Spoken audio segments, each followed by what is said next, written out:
Biglang kumilos si Lucian. Walang babala, isang hakbang pasulong, at agad siyang nagpakawala ng isang malakas na vertical strike. Ang espada niya, bumagsak pababa ng buong lakas. Parang hinahati pati hangin sa bilis at bigat ng atake. Ngunit hindi nagpahuli si Joshua. Sa isang iglap, bumaba siya sa isang tuhod. Dahan-dahan ngunit mabilis. Iniangat niya ang kanyang espada para harangin ang paparating na atake. Klang! Malakas ang banggaan. Tumama ang puwersa ng atake kay Joshua. Kahit napigilan niya, ramdam niya ang bigat. Nanginginig ang mga braso niya. Unti-unting humihigpit ang hawak niya sa espada. Pero kahit anong gawin niya, nanginginig ang kamay niya. Sa itaas niya, nakangiti si Lucian. Isang mahinang ngiti, may halong panlay. Tiningnan niya si Joshua na nakaluhod. At kinutya ito. Para sa kanya, ang tunay na lalaki ay hindi basta lumuluhod. Sa sandaling iyon, napatingin si Joshua sa kanyang tuhod. Isang iglap lang. At doon, sumiklab ang inis sa mukha niya. Ngunit agad niya itong pinigilan. Hindi siya sumagot. Sa halip, sumabog siya sa galaw. Sa isang mabilis na pag-angat, iniswing niya ang espada niya sa isang malawak na arco. Isang malakas na horizontal strike. Tinamaan ang puwersa ni Lucian. At napaatras ito. Napilitan si Lucian na umatras, dumulas pa ng kaunti bago tuluyang makabalanse. Nagkaroon ng distansya sa pagitan nila. Ngunit hindi pa tapos si Joshua. Agad siyang sumunod. Mas mabigat na ang hakbang. Mas halata ang galit. Sinabi niya, walang ibig sabihin ang naunang banggaan. Swerte lang daw iyon. At hindi na mauulit. Sa sandaling iyon, nagningning ng berde ang kanyang mga mata. At muli siyang sumugod. Isang mabilis na horizontal strike. Ngunit kalmado si Lucian. Isang hakbang lang paatros. At muntik niyang naiwasan ang talim. Ngunit hindi tumigil si Joshua. Agad niyang kinabit ang susunod na atake. Sumugod ulit. Isang vertical strike pababa. Klang! Hinarang ni Lucian. Malakas na banggaan ulit. Ngunit ngayon, nakangisi si Joshua. Mas agresibo. Mas mapanganib. Pinipilit niyang durugan ang depensa ni Lucian. Samantala, si Lucian, kalmado lang. Habang naglalaban sila, iniisip niya ang bawat galaw. Sinusuri ang anggulo, timing, puwersa, at sa tamang sandali, dahan-dahan niyang ni-redirect ang atake. Isang eksaktong horizontal deflection. At doon, nabali ang ritmo ni Joshua.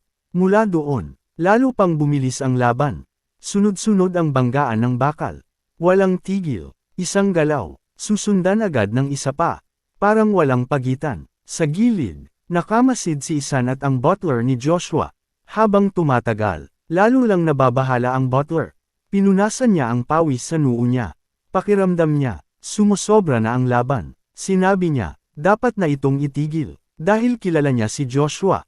Simula pa lang, tinitingnan na nito si Lucian bilang karibal. Magkasing edad sila, laging ikinukumpara. At dahil doon, lumaki ang inggit at kompetisyon. Sa ganitong estado, hindi nakikinig si Joshua, at kung magpapatuloy ito, may masasaktan. Ngunit, biglang nagsalita si Isan, kalmado, walang bakas ng pag-aalala. Sinabi niya, impulsive man si Joshua, hindi naman siya tanga, hindi niya lalampasan ang limitasyon niya.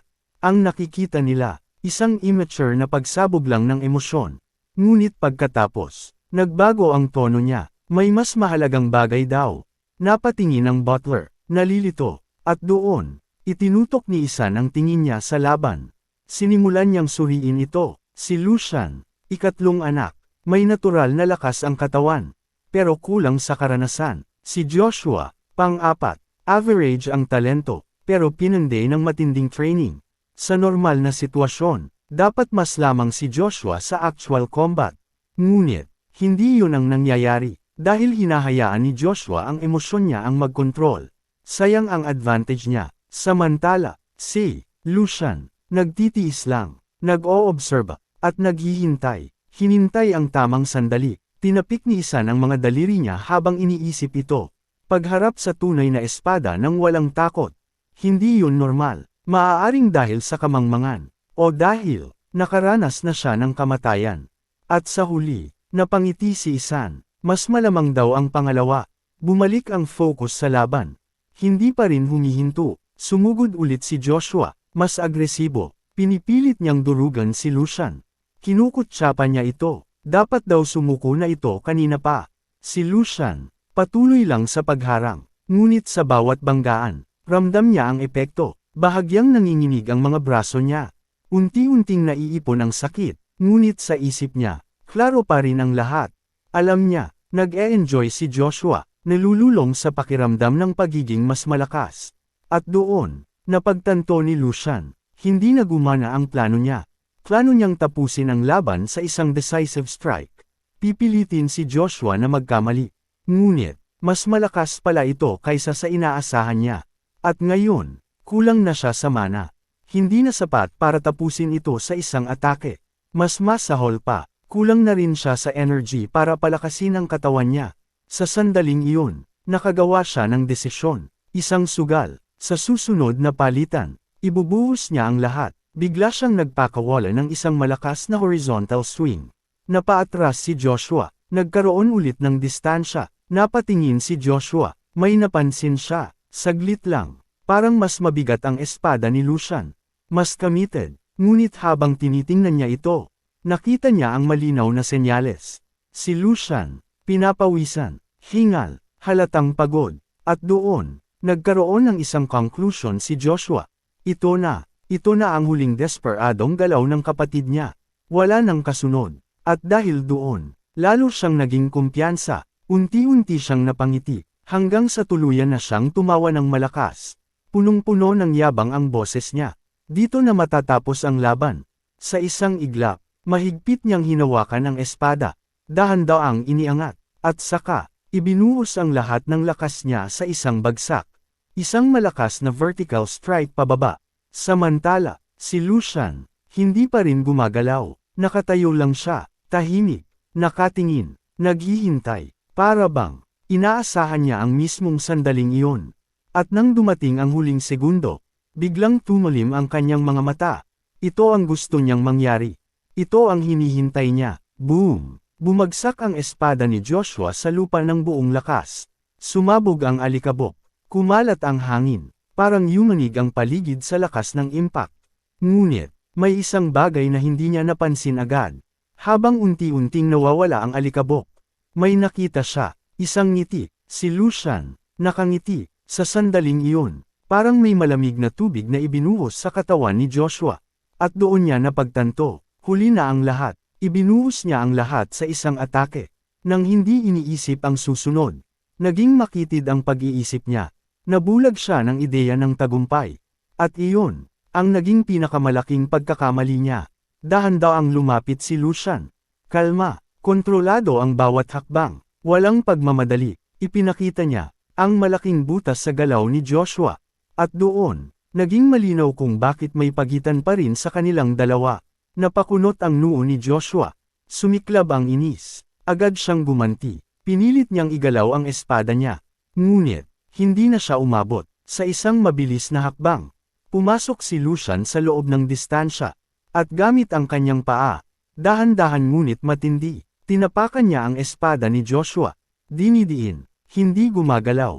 Kahit anong pilit ni Joshua, hindi niya ito may taas. Parang may bundok na nakadagan dito. Sa unang pagkakataon, lumitaw ang tunay na emosyon sa mukha niya. Takot, sa harap niya, si Lucian. Ganap ng kontrolado ang lahat. Tahimik siyang nagsalita, hindi kailangan ng malakas na boses.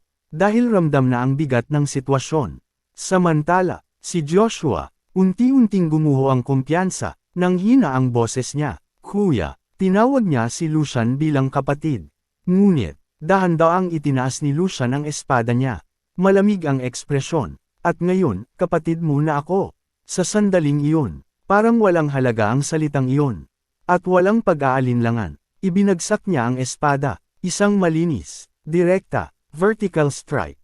At sa pagbagsak ng talim, nakasalalay ang lahat. Hindi nagtagal, kumalat ang balita sa buong estate. Sa loob ng mansyon, nagbubulungan ang mga servants. Mahina ang boses, pero puno ng excitement. Narinig niyo na ba? Napalingon ang iba. Ano yun? Lumapit siya, mas hininaan pa ang boses. Parang may ibinubulong na lihim. Tinalo raw ni Lucian si Joshua ng lubusan. Nanlaki ang mata ng isa. Hindi siya makapaniwala. Paano nangyari yun? Kakagamit niya pa lang ng espada. Ngunit sumagot ang isa, naroon daw mismo ang Sword Saint. Siya ang nagbantay ng laban. At doon, mas lalo pang lumaki ang usapan. Sa kabilang banda, may mga maid na nagkukwentuhan habang nagtatrabaho. May isa na hindi mapigil ang tumawa. Sinabi niya, pumasok si Joshua sa laban na punong-puno ng kumpiyansa. Pero lumabas na parang wasak. May isa pang maid, halos maiyak kakatawa, ganun daw kagrabe ang nangyari. At kung bakit sobrang bilis kumalat ang balita, may isang dahilan, isang tao, si Hugo, saktong-sakto ang kilos niya. Parang sinasadya niyang ikalat ang kwento. At hindi lang basta kwento, pinapaganda pa niya. Sa isang pagkakataon, narinig na raw niya, na kinilala mismo ng Sword Saint ang talento ni Lucian. Lumapit si Hugo, parang may ibinubulong na sekreto, dahil kumalat na rin naman. Ikukwento na raw niya ang totoong nangyari. Ngunit may babala, lihim lang daw yun. At mula doon, lalo pang lumaki ang kwento. Dinami na raw ni Lucian si Joshua. At basta na lang kinuha ang espada nito. Lahat daw nang nakakita, nabigla. Samantala, sa loob ng kanyang silid, nakatayo si Lucian sa tabi ng bintana. Tahimik, bahagyang humuhuni, parang walang pakialam. Alam niya, kumakalat na ang mga balita. At dahan-dahan, ngumiti siya, isang mahinang ngiti, para sa kanya, perpekto ang araw na ito para sa tsismis. Bumalik sa isip niya ang laban. Ang sandaling iyon, nung tumingin si Joshua sa kanya, may takot sa mga mata. Tinawag siyang kapatid. At doon, itinaas niya ang espada, malamig ang tingin. Ngayon lang ako naging kapatid mo, dahil naipit ka. At pagkatapos, ibinagsak niya ang talim. Nagpanik si Joshua, Kuya Lucian, humingi ng tawad. Ngunit, huli na ang lahat. Crack! Naputol ang espada ni Joshua.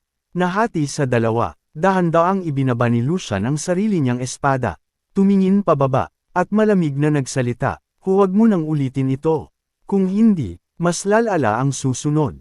Matapos ang babala ni Lucian, tuluyang nanghina si Joshua, parang unti-unting nawala ang lakas sa buong katawan niya. Nanlambot ang mga binti, hanggang sa tuluyan siyang bumagsak sa kanyang mga tuhod. Hindi na ito ang dating mayabang na Joshua. Sa sandaling iyon, takot na siya. Sa harap niya, nakatayo si Lucian. Nakatingin pababa, may mahinang ngiti sa labi niya. Pero hindi yun ngiting pala kaibigan.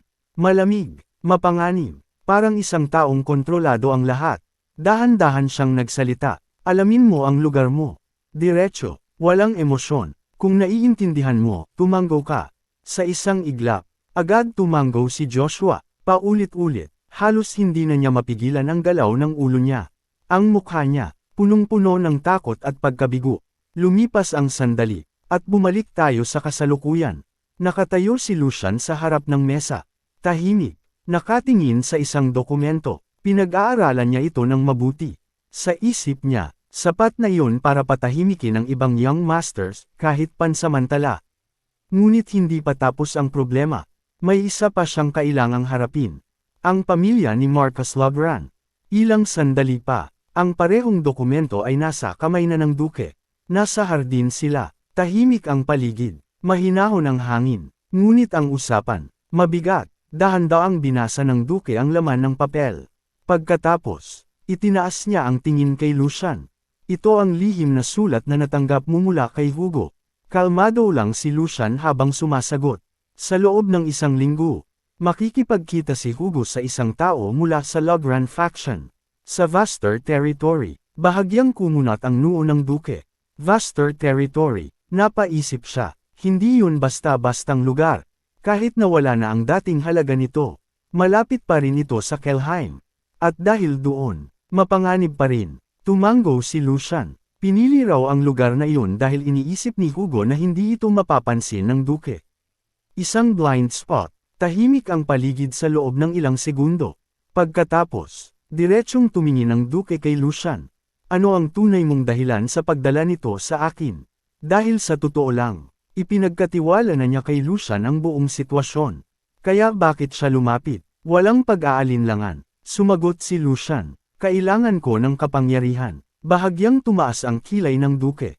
Anong klaseng kapangyarihan? Hindi nagbago ang ekspresyon ni Lucian. Hindi ibig sabihin na nahuli ko ang isang hayop.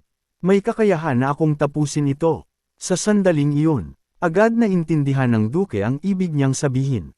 Lumapit siya, dahil siya ang may kakayahang tapusin ang laban. Tahimik na itinaas ng duke ang kanyang tasa. Pinagmasdan si Lucian, makatwiran ang desisyon. Pero para sa isang taong gustong patunayan ang sarili, parang umaasa lang siya sa kapangyarihan ng iba. At doon siya nagtanong, kung gagamit siya ng ganitong paraan, aaminin ba ng iba na kanya ang tagumpay? Tahimik lang si Lucian, nakikinig. Nagpatuloy ang duke. Ang isang tao, nagkakaroon lang ng tunay na reputasyon kapag siya mismo ang nakatalo sa kanyang kalaban. Kung hindi, kulang ang tagumpay na iyon. Ibinigay na niya kay Lucian ang pagkakataon. Ang awtoridad, ngunit pinili pa rin ito ang mas ligtas na daan. At bigla, bang! Tinamaan ng duke ang mesa. Yan na ba ang pinakamagaling mo? Sumagot ka, Lucian. Sa sandaling iyon, naging mabigat ang hangin. Tahimik ang paligid. Nag-isip si Lucian. Sandali lang. Pagkatapos, kalmado siyang sumagot. Kung iyon ang paraan para matapos ang gawain, pipiliin ko iyon. Dahan-dahan niyang itinaas ang ulo niya. Diretsyong tumingin sa kanyang ama. Kung ang tinutukoy ninyong landas ay ang Royal Road, para lang iyon sa mga may napakalaking lakas. Ang iba, kailangang dumaan sa anino. Tahimik ang duke. Pinapakinggan ang bawat salita. Ang pagtawag sa padalos-dalos na tapang bilang tunay na lakas ay kay abangan. Kung magtagumpay man, padalos-dalos pa rin iyon. At kung mabaigo, wala nang matitira. Huminga ng malalim si Lucian. At para sa akin, ang tunay na layunin ng pangangaso ay hindi ang pagpatay, kundi kung ano ang pinuprotektahan ng mga ngaso. Dahan-dahan niyang pinulot ang isang bulaklak sa tabi. Pinagmasdan ito. Kung kaya kong tuluyang alisin ang banta, bakit mahalaga kung tingin ng iba ay kulang ang tagumpay? Ngunit nilinaw niya, hindi ibig sabihin ay magpapanggap siyang banal. Hindi siya magpapakatanga. At kung balang araw, ang taong kinikilala ay hindi na kayang humawak ng pana, malalaman na kung sino ang tunay na magmamana nito. Tahimik ang duke. Matagal. Pagkatapos, ibinalik niya ang tingin sa tasa niya. At sapat na ang sagot na iyon. Bahagya siyang natawa, hindi niya maalala kung kailan huling may sumagot sa kanya ng ganito. At hindi niya inaasahan, na manggagaling iyon kay Lucian. Magandang sagot, sa loob ni Lucian, bahagyang gamaan ang pakiramdam niya. Ngunit hindi pa tapos ang duke. Ang isang tao, dapat may paninindigan sa landas na pinili niya. Kung matitinag ka sa isang salita lang, wala kang mararating. Doon nagtanong si Lucian, pagsubok po ba ito? At sumagot ang duke, oo, gusto niyang makita, kung magdadalawang isip si Lucian sa harap ng pressure at autoridad. Dahil kung hindi niya kayang panindigan ang sarili niyang paniniwala, walang susunod sa kanya. At ang ganitong tao, hindi lang hindi karapat-dapat mamuno, hindi rin karapat-dapat tawaging lalaki. Sa loob ng isip ni Lucian, dahan-daang nabuo ang sagot. Alam ko na, walang paraan na hindi alam ng ama niya kung gaano kahirap ang sitwasyon. Kaya pala ganoon siya kahigpit. Kaya pala walang kahit anong palugit. Dahil sa harap ng duke, walang shortcut, ngunit kahit ganoon, maayos pa rin ang naging usapan nila. Walang nasira, walang sumabog. Kaya sinubukan ni Lucian na magtanong ulit, tungkol sa suporta para sa operasyon. Ngunit bago pa siya makapagsalita ng tuluyan, biglang sumingit ang duke. Father, isang simpleng paalala, pero may bigat. At pagkatapos, diretso na itong nagsalita, ipapahiram niya ang mga kailangan ni Lucian. Ngunit may kondisyon, hindi pwedeng gumamit ng malaking puwersa, dahil siguradong makakaakit iyon ng atensyon. At ang Logran faction, malamang ay maliit, pero piling grupo rin ang dadalhin. Tahimik na tumanggo si Lucian. Tama iyon, kaya kung maaari, humiling siya ng ilang bihasang knights mula sa pamilya. Tumingin ang duke sa kanya, diretso, at saka ibinigay ang sagot. Ipapahiram ko sa iyo ang Black Lions. Sa sandaling iyon, parang bahagyang bumigat ang hangin. Hindi yun basta-bastang grupo. Hindi yun simpleng puwersa. Lumapit ng kaunti ang duke. At kung gusto mong maintindihan ang bigat ng posisyong ito, maranasan mo mismo. Lumipas ang isang linggo. At ngayon, naroon sila sa Vestra. Isang lungsod na, parang patay na. Walang galaw, walang tao. Ang mga gusali, unti-unti nang kinakain ng panahon. Ang mga kalsada, Walang laman, walang bakas ng buhay.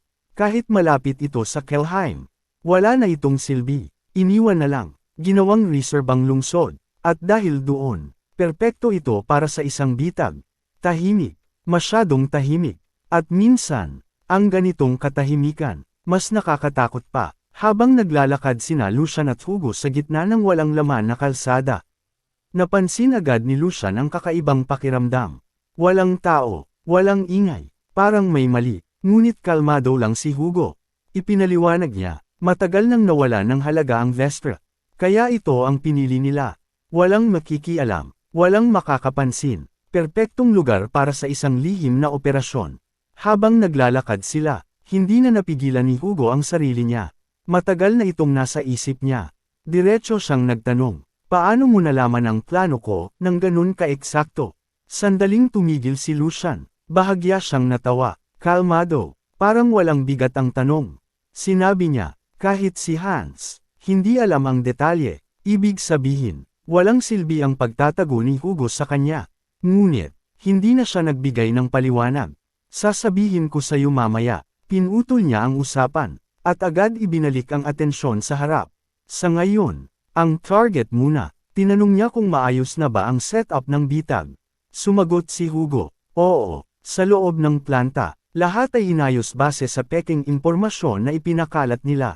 Ang layout, ang mga gamit, kahit ang maliliit na detalye, lahat ay eksaktong ginaya, para walang pagdududa ang target. Handa na ang lahat, ngunit, may isang kulang, reinforcement. Biglang nagtanong si Lucian, hindi ka ba naiilang, na umaasa sa tulong ng ama ko? Nagulat si Hugo, hindi niya inaasahan ang tanong. Ngunit agad siyang sumagot, hindi, naiintindihan niya ang bigat ng misyon. Hindi pwedeng magkamali, ngunit habang nakatingin siya sa sariling kamay, may lumabas na emosyon, frustration. Alam niya, kulang siya sa lakas. Kung mas malakas lang siya, maaaring sa kanila lang mapunta ang tagumpay. Tahimik na nakinig si Lucian. Pagkatapos, ipinatong niya ang kamay sa balikat ni Hugo. Hindi siya nagsalita agad, pero malinaw, naiintindihan niya ang nararamdaman nito. At saka siya nagsalita, huwag magmadali, simula pa lang ito, kung mawawala sila sa direksyon ngayon. Magiging mali ang lahat, ang paglakas, kailangan ng oras, mahaba pa ang lalakbayin ni Hugo. At pagkatapos, bigla niyang binasag ang seryosong usapan. Mga 30 ka na, di ba? Sa isang iglap, tumahimik ang paligid. Diretsyong sagot ni Hugo, 23, tahimik. Saglit, napatigil si Lucian, halatang napahiya. Samantala, nakatingin lang si Hugo sa unahan, walang emosyon. Malayo pa ang 30, dagdag pa niya, hindi naman ganoon kalaki ang agwat ng edad nila. Sinubukan ni Lucian ayusin ang sinabi niya. Pero agad siyang pinutol ni Hugo. Mas lalo lang lumalala. May awkward na tensyon na naiwan sa hangin. Ngunit agad nagbago ang focus ni Lucian. Sinuri niya ang paligid. Malapit na ang oras ng pagkikita. Ngunit, wala pa ring reinforcement. At doon, may isang boses ang biglang sumaire sa katahimikan. Third Young Master. Sa isang iglap, kumilos si Hugo. Hinugot niya ang espada. Mabilis siyang humarap sa direksyon ng boses. Handang umatake anumang oras. Ngunit, may isang bagay na hindi niya inaasahan. Sa mismong harap niya, may lalaking lumitaw, at gamit lang ang kamay. Hinawakan nito ang espada, bare-handed, walang effort, parang wala lang. Perpekto ang galaw, mabigat ang presensya, malamig ang boses, masyado kang mabagal. Nanlaki ang mga mata ni Hugo. Sinubukan niyang hilahin ang espada, pero hindi ito gumalaw, kahit kaunti, parang nakapako. Sa unang pagkakataon, nararamdaman niya, ganap na pagkatalo, hindi siya makalaban, hindi siya makagalaw, parang walang silbi ang lakas niya. Ngunit bago pa lumala ang sitwasyon, kalmadong nagsalita si Lucian, hindi siya kalaban, nag-alinlangan si Hugo, ngunit dahan-dahan niyang ibinaba ang espada, nalilito pa rin. Samantala, lumapit si Lucian, matalim ang tingin, diretso ang tanong, ano ang pakay mo? Sa sandaling iyon, ramdam ang matinding killing intent sa paligid. Hindi ito biro, at ang ganitong klase ng presensya, hindi basta-basta pinapalampas, kailangan ng paliwanag. Biglang, napansin ni Lucian ang isang bagay, isang detalye, at doon niya ito nakilala. Black Lion, sa isang iglap, nagbago ang atmosphere, parang biglang bumigat ang hangin. Napaatras si Hugo, doon niya na-realize. Ito ang sinasabi ni Lucian. Ang reinforcements, ang Black Lions, ang lihim na puwersa ng kanilang pamilya, mga mandirigmang kumikilos sa anino, at inilalabas lang kapag may direktang utos mula sa duke. Ngunit hindi pa doon nagtatapos. Isa-isa pang may lumitaw mula sa paligid. Tahimik, walang tunog, parang mga multo, at sa loob ng ilang segundo, napalibutan na sila. Bawat isa, may kontroladong lakas, ngunit nakakatakot. Hindi sila basta-basta kalaban. Bawat isa, halimaw. May isang matandang lalaki ang humakbang pasulong. Kalmado, may autoridad. Malinaw, siya ang kapitan. Inilagay niya ang kamay sa dibdib niya. At magalang na yumuko, binati si Lucian bilang third young master. Pagkatapos, ipinaliwanag niya ang nangyari. Ang pag-atake kanina, isang pagsubok lang, para makita ang reaksyon nila, para masukat ang kakayahan sa laban. Walang tunay na intensyon na pumatay. Tahimik na pinagmasdan ni Lucian ang grupo. Mabuti, masyadong mabuti, kahit sa nakaraan niyang buhay. Hindi sigurado ang eksistensya ng Black Lions. Parang alamat lang. Ngunit ngayon, narito sila, sa harap niya, at mas nakakagulat, hindi niya sila naramdaman kanina. At kahit ngayon, halos wala siyang maramdaman sa aura nila. Perpektong nakatago, hindi mabasa, doon niya naintindihan. Ang mga ito ay hindi ordinaryong mandirigma. Lahat sila, halimaw, sa loob ng isip ni Lucian. Isa lang ang malinaw. Ang suportang ibinigay ng kanyang ama, higit pa sa inaasahan, parang may nakita ang duke, na hindi pa niya nakikita. Lumipas ang oras. Ngayon, nasa loob sila ng isang sirang bahay. Ginawang base, madilim, tahimik, nakaupo si Lucian, habang nakapalibot sa kanya ang Black Lions. Si Hugo, nakatayo sa gilid, tahimik pa rin, pinoproseso pa rin ang nakita niya. Samantala, nagsimulang magsalita si Lucian. Inilatag niya ang plano, ang house log run, kumagat na sa pain, papunta na sila, ibig sabihin, gumana ang bitag. Ngayon, simple na lang ang layunin. Hulihin ng buhay ang pinuno. Ang iba, maaaring patayin. Malinaw ang tono niya, walang awa, walang pag-aalinlangan. Tumawid na ang kalaban sa linya. At ngayon, pananagutan nila iyon. Pagkatapos, ipinagkatiwala niya ang operasyon sa kapitan. Buong kontrol. Walang limitasyon, tahimik na pinagmasdan siya ng kapitan. Noong una, akala niya, ang misyon na ito ay para lang bigyan ng tagumpay ang batang master. Ngunit ngayon, iba ang nakikita niya, si Lucian, hindi basta sumusunod, kinokontrol niya ang lahat, sinusubukan ang lakas ng mga tao niya, pinag-aaralan ang sitwasyon, inihahanda ang lahat ng posibleng mangyari. Hindi ito kawalan ng karanasan. Ito ay, control. Dahan daw ang napangiti ang kapitan. Parang may na-realize siya, may bagong puwersang unti-unting lumilitaw. At nasa harap niya ito ngayon. Walang pag-aalinlangan, tinanggap niya ang utos, lumubog ang araw, unti-unting dumilim ang paligid. At doon, nagsimula ang huling yugto, sa gitna ng katahimikan ng Vestra. May isang karwahe ang pumasok sa lungsod. Dahan-dahan itong gamulong sa sirang kalsada. Tumigil, bumukas ang pinto. At mula rito, lumabas ang isang batang noble. Sa unang hakbang pa lang, kumunat na ang mukha niya. Agad niyang, tinakpan ang ilong niya, parang hindi niya matiis ang hangin. May kasamang maid, na mabilis na nag-abot ng panyo. Mahigpit niya itong idinikit sa mukha niya. Halatang iritado, naiinis. Para sa kanya, ang lugar na ito ay marumi. Mababa, hindi karapat-dapat puntahan, kung hindi lang dahil sa utos ng kanyang ama. Hinding-hindi siya pupunta dito, ngunit kahit ganoon, isa lang ang balak niya. Tapusin agad ang trabaho, at umalis. Hindi niya alam, na bawat hakbang niya, papasok na siya sa isang bitag. Isang planong maingat na ginawa. Isang patibong na walang kawala. Ang ika-4 na anak ng House Logran, si Pop Logran, ay dumating na. At mula sa dilim, may mga matang nakamasid, tahimik, naghihintay. At sa sandaling iyon, nagsimula na ang pangangaso.